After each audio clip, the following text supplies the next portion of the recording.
ബലാത്സംഗ കേസിൽ ജയിലിൽ കഴിയുന്ന രാഹുൽ മാങ്കൂട്ടത്തിൽ MLA-യുടെ ജാമ്യാപേക്ഷയിലും ഇന്ന് തിരുവല്ല ജുഡീഷ്യൽ 1-ാം ക്ലാസ് മജിസ്ട്രേറ്റ് കോടതി വിശദമായ വാദം കേൾക്കും.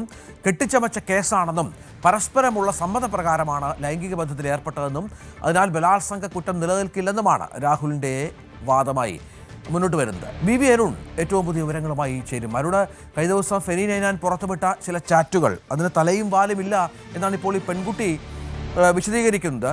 അവർ വളരെ ബോൾഡായി പറയുന്നുമുണ്ട്, തനിക്ക് പേടിയില്ല, സൈബർ ആക്രമണം ഉണ്ടാകുമ്പോൾ തനിക്ക് അറിയാമായിരുന്നു എന്നും മറ്റും. ഇപ്പോൾ കേസെടുത്ത പശ്ചാത്തലം കൂടിയുണ്ട്. എന്തൊക്കെയാണ് വിശദാംശങ്ങൾ? ഈ കേസ് കുറച്ചുകൂടി സ്ട്രോങ് ആകാനുള്ള നീക്കം പോലീസിന്റെ ഭാഗത്തുനിന്നുണ്ടോ?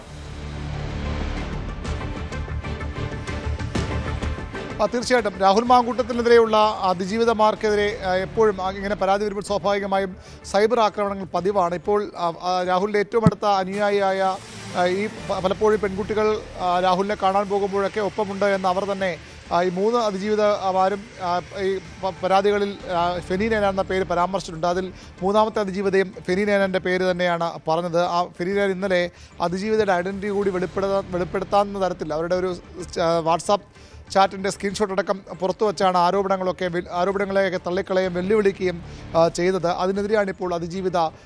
നമുക്കറിയാം, സ്വാഭാവികമായും ഇത്തരം സംഭവങ്ങളിൽ പെൺകുട്ടികൾ പുറത്തേക്ക് വരാൻ ഭയപ്പെടും, ശബ്ദം പോലും പുറത്തു വരാൻ ഭയപ്പെടും. പക്ഷേ അവരുടെ ഒരു ശബ്ദ സന്ദേശത്തിലൂടെ ഒരു മറുപടി ഫെനി നൈനാൻ എന്ന രാഹുലിൻ്റെ ഉറ്റ അനുയായിക്ക് ഈ ഇന്നലെ പോലീസ് കേസെടുത്ത സംഭവത്തിന് ശേഷമാണ് ഇത്തരം ഒരു ഓഡിയോ സന്ദേശത്തിലൂടെ മറുപടി പറയുന്നത്. ഫെനി നൈനാൻ ചാറ്റ് പുറത്തുവിട്ട് തന്നെ അധിക്ഷേപിക്കാനാണെന്ന് ഇര കരുതുന്നുണ്ട്.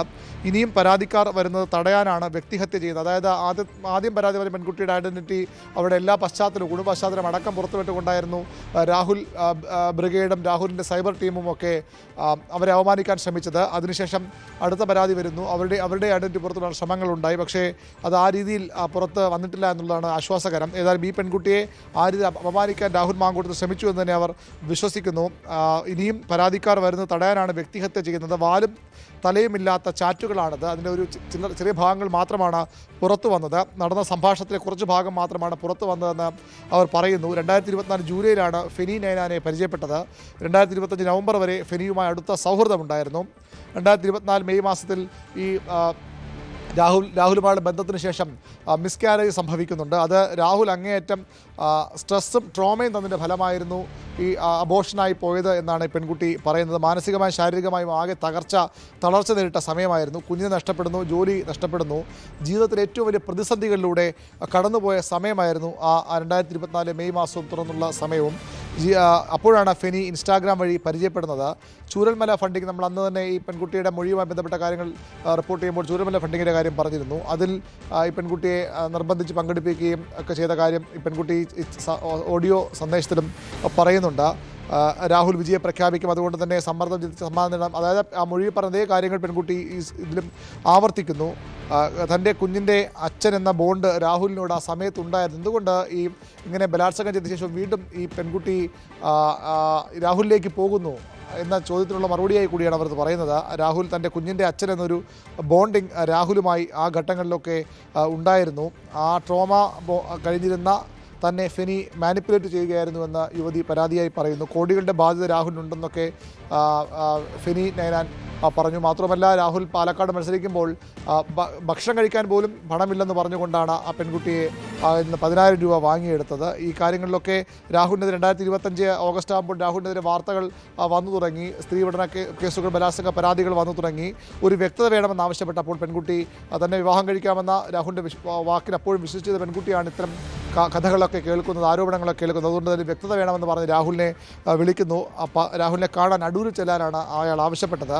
എന്നാൽ പിന്നെ രാഹുൽ പതിയെ കൂടിക്കാഴ്ചയ്ക്ക് സമ്മതം നൽകാതെ ഒഴിഞ്ഞു മാറുകയായിരുന്നു, വിസമ്മതിക്കുകയായിരുന്നു. കാണണമെങ്കിൽ ഫെനിയുമായി ബന്ധപ്പെടാൻ, തൻ്റെ ഉറ്റ അനുയായിയെ ബന്ധപ്പെടാൻ രാഹുൽ പെൺകുട്ടിയോട് പറയുന്നു. ഒരു സുഹൃത്തിനൊപ്പം കാണാൻ ചെല്ലുമെന്ന് തന്നെയാണ് ഞാൻ പറഞ്ഞിരുന്നത്. രാഹുലിനോടും ആരെങ്കിലും കൂട്ടി എന്നെ കാണാൻ വരണം. എന്തുകൊണ്ട് ഫ്ലാറ്റിൽ വീണ്ടും പോയെന്ന ചോദ്യമാണ് ഫെനി നൈനാനും രാഹുലിനെ പിന്തുണയ്ക്കുന്നവരൊക്കെ മുന്നോട്ട് വയ്ക്കുന്നത്. ബലാത്സംഗം ചെയ്ത ഒരാളെ കാണാൻ വീണ്ടും രഹസ്യമായി, അതും ഒരു അടച്ചിട്ട സംവിധാനത്തിൽ ഫ്ലാറ്റിലേക്ക് തന്നെ വരണമെന്ന് എന്തിനാവശ്യപ്പെട്ട് ചോദിക്കുമ്പോൾ പെൺകുട്ടി മറുപടി പറയുന്നതാണ്, ഞാൻ ഒറ്റയ്ക്കല്ല പോകാം എന്ന് പറഞ്ഞത്, എൻ്റെ കൂടെ ഒരാളുണ്ടാകും, എൻ്റെ ഒരു ആത്മസുഹൃത്തുണ്ടാകും, ഫെനി നൈനാനെങ്കിലും രാഹുലിന് വരണം, അല്ലെങ്കിൽ രാഹുലിൻ്റെ അമ്മയോ സഹോദരിയോ വരണമെന്നൊക്കെ തന്നെയാണ് പെൺകുട്ടി പറഞ്ഞതെന്ന് അവർ ഇപ്പോൾ അവകാശപ്പെടുന്നുണ്ട്. രാവിലെ മുതൽ രാത്രി വരെ തങ്ങളെ രാഹുലിൻ്റെ സ്റ്റാഫ് കള്ളം പറഞ്ഞ് പലയിടത്തും മുന്നറിയിപ്പില്ലാതെ പാലക്കാട് താൻ പോവുകയായിരുന്നു. പലയിടത്തും രാഹുലിൻ്റെ സ്റ്റാഫ് തങ്ങളെ കള്ളം പറഞ്ഞ് അവിടെ പോകുമ്പോൾ ഇവിടെ ഉണ്ടെന്ന് അങ്ങനെ സ്ഥലം മാറ്റി പറഞ്ഞ് പലയിടത്തായി ഓടിച്ചു. ഒരു ദിവസം മുഴുവൻ കഴിഞ്ഞിട്ടും രാഹുൽ കാണാൻ കൂട്ടാക്കിയില്ല. കൂടിക്കാഴ്ചയെ ബന്ധപ്പെട്ട സംഭാഷണ ഏതാനും ഭാഗങ്ങൾ മാത്രമാണ് പുറത്തു വന്നത്. ഒരു ക്ലോഷറിനായി വിശദമായി സംസാരിക്കാനാണ് 3-4 മണിക്കൂർ സമയം വേണമെന്ന് പറഞ്ഞത്. അതായത് 3 മണിക്കൂർ ഫിനിയൻ്റെ പോസ്റ്റ് പ്രകാരമായിരുന്നു 3 മണിക്കൂറോളം ബലാത്സംഗം ചെയ്തതാണ് അവരുടെ പരാതി. പിന്നീട് മറ്റൊരു 3 മണിക്കൂർ രാഹുലിനെ അടച്ചിട്ട മുറി സംസാരിക്കണമെന്ന് പറഞ്ഞു. അത് ഒരു പരിഹാസ രൂപയാണ് ഫെനി അത് പറഞ്ഞത്.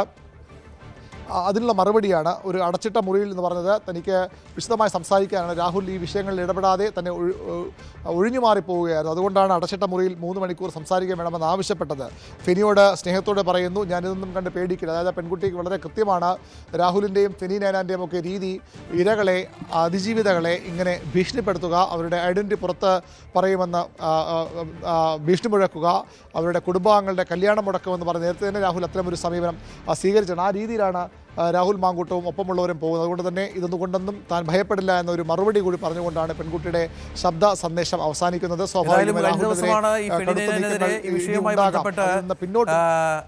സൈബർ പോലീസ് കേസെടുത്തത് എനിക്കൊരു പക്ഷേ ഈ പെൺകുട്ടിയുടെ ശബ്ദം കൂടി പുറത്തു വരുമ്പോൾ ഇതിൽ മാനിപ്പുലേഷൻ നടത്തിയിട്ടുണ്ടോ എന്ന കാര്യത്തിലൊക്കെ സ്വാഭാവികമായ അന്വേഷണം സൈബർ പോലീസിൻ്റെ ഭാഗത്തുണ്ടാകുമെന്ന കാര്യത്തിൽ സംശയമില്ല. അതിനോടൊപ്പം ഈ രാഹുൽ മാങ്കൂട്ടത്തിലും ഏറെ നിർണായകമായൊരു ദിവസമാണ്. മുൻകൂർ ജാമ്യ ഹർജി പരിഗണനയ്ക്ക് വരുന്ന പശ്ചാത്തലമുണ്ട്. രാഹുലിൻ്റെ വാദം ഇത് പരസ്പര സമ്മതത്തോടെയാണ് എന്നുള്ളതാണ്. മുൻപ് 2 കേസുകളിൽ ഈ വാദം ഉന്നയിച്ചാണ് മുൻകൂർ ജാമ്യം നേടിയത്. ഇത്തവണ ഒരു ജാമ്യത്തിനായി ശ്രമിക്കുമ്പോൾ അങ്ങനെ ഒരു പ്രതീക്ഷയുണ്ടോ രാഹുൽ ക്യാമ്പിന്? എന്താണ് മനസ്സിലാക്കേണ്ടത്? പ്രോസിക്യൂഷനും കാര്യങ്ങൾ കടുപ്പിക്കുന്നുണ്ടല്ലോ. തീർച്ചയായിട്ടും രാഹുൽ ക്യാമ്പ് അത്തരമൊരു പ്രതീക്ഷ തന്നെയാകാം. ഒരുപക്ഷേ ജാമ്യം ലഭിക്കുമെന്ന പ്രതീക്ഷ തന്നെയാകാം അവർക്കുള്ളത്. അതുകൊണ്ടാണ് ഉഭയസമ്മത പ്രകാരമാണ്, വിവാഹിതയെന്ന് അറിയാതെയാണ് പെൺകുട്ടിയുമായി ബന്ധം സ്ഥാപിച്ചതെന്നൊക്കെയാണ് രാഹുൽ വ്യക്തമാക്കുന്നത്. ഏതായാലും ആ ഒരു പ്രതീക്ഷ തന്നെ മുന്നോട്ട് പോകാൻ സാധ്യതയുണ്ട്. ഇപ്പോൾ നമുക്ക് കൂടുതൽ വാർത്തകൾക്ക് news 18 Keralam YouTube channel subscribe ചെയ്യുക.